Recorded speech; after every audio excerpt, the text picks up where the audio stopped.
Hello and welcome to A Strategy, where we're going to finish off our thoughts on using video cameras in class. So yes, I did stick the camera mount on a radio controlled car. Here it is, nothing high tech at all.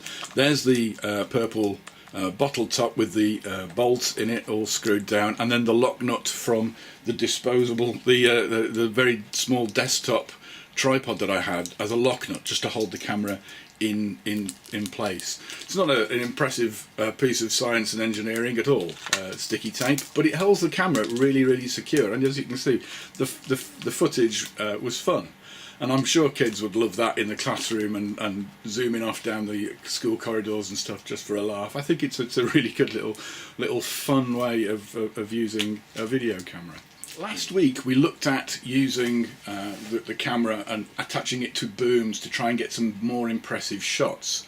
I think the holding a camera still in one place all the time is a bit boring for people who are watching the videos, and a bit boring for the learners as well. So trying to use other ways of moving the camera around, I think, are a good first step. So we looked at holding it with our hand, but we did look at fixing it on a desktop tripod using bigger tripods, and we made a boom. I think the only thing that we didn't look at was something like this. This is a monopod where you can fix the camera on. It's just one leg of a tripod basically, and it's really good for filming moving activity, so sports and performing arts, dance, that kind of thing, because it takes away the camera shake and you can move your camera around quite securely without having all that extra wobble. So we did talk about getting the learners to do the filming, and I think that's an important thing, is that video cameras and digital cameras are great, but they shouldn't be an extra burden on you, the teacher. So getting the video cameras out of your hand and into the hands of the learners, I think, should be one of your goals. So it might be good to capture finished work such as musical performances or reading poems, role play, or things like science and history presentations, or whatever learners will be producing. I think that's great.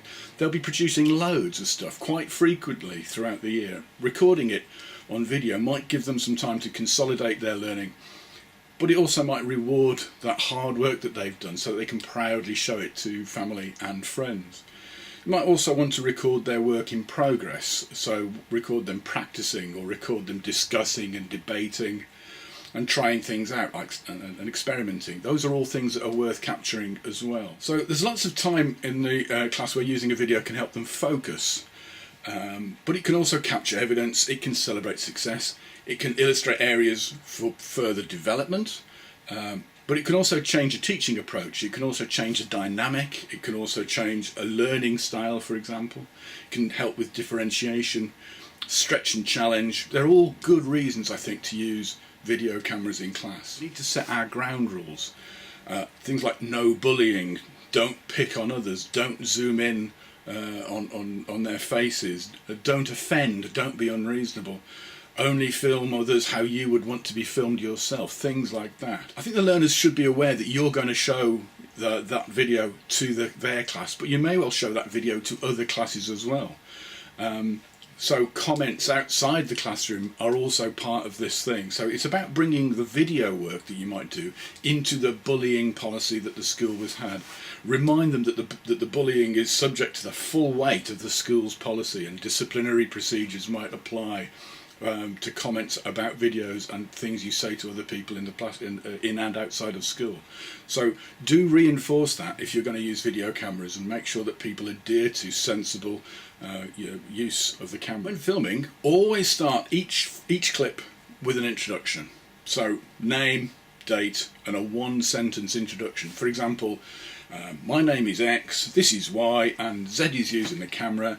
It's the 27th of April, and this is our presentation on Pythagoras. So that gives a little top and tail. This becomes a routine and is used to focus the group and reinforce that the work is theirs. It represents their knowledge, skills and understanding at that point. And if the group is not able to do that introduction without laughing, then take the camera off them and tell them they're not ready yet and they need to do some more work and think it through, Make sure that they know that the filming is a milestone part of their learning. It's something which they should care about, and it's not an excuse for mucking about. What the introduction also does is it helps you manage a huge number of clips that will build up. For many teachers, the issue is not about how to use a video camera, it's about, well, what do you do with the clips once you've got them? Where do you put them? How do you manage them? What can you use it for? Well, the introduction takes away half of the administration problem you've got, or takes away the first administration problem that you've got.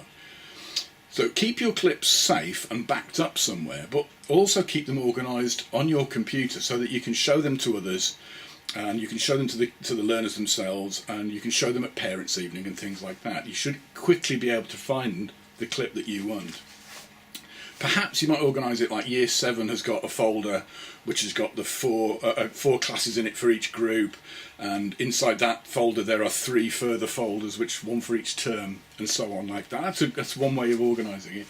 But you might also have it organised onto the VLE or onto Moodle or whatever. There are a number of ways of organising it. Thing is, have a plan and a strategy. Don't just start filming. Think this through first. What are you going to do? How are you going to manage? They are the first questions to think about. Flip style cameras all routinely name the files in a strange or bizarre way, so that when you transfer them onto the computer you can't really see much. Organising it by date and time might be the thing to do, which is why you need to keep up to date. It would be great if you could get the group who've used the camera to review the clip they've done and then name that recording before they give the camera back to you. But unfortunately each flip camera is different, and some make naming the files a real pain.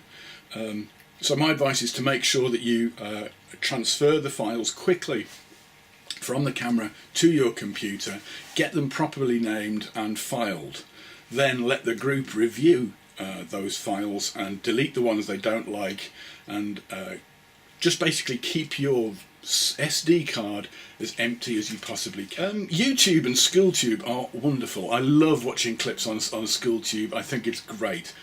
Get involved and be an advocate. I think schools need to see YouTube. A lot of schools have never even seen SchoolTube. SchoolTube.com. A lot of schools ban things like YouTube. Learners aren't allowed to see YouTube or SchoolTube. It's just one of those things they're never allowed to do, and only some teachers have access to YouTube for their classes, which is nuts, I think. I think schools that ban YouTube are barking up the wrong tree. Find out what the problem is and try and sort it out if you possibly can. Help write school policy. Get the school council and the governors involved in it, and try and enjoy video in school. It might be that real spark that you're missing. Once you have your clips, of course, you might want to take them further, and editing them and making videos, of course, is the next step. It's fun and it can be really quite impressive sometimes. Have a look at SchoolTube, you'll see what I mean. Windows Movie Maker is obviously the first step, or iMovie, the first step as well, and they're easy and fun to use. And just like filming though, you don't have to do the filming. So the message of this is you don't have to do the filming, and the message of editing is you don't have to do the editing either. Try and get the editing over to the learners as well. They would love to do that editing, I think, and learn quite a lot from that process. But perhaps that should be the subject of another A Star to G in the future.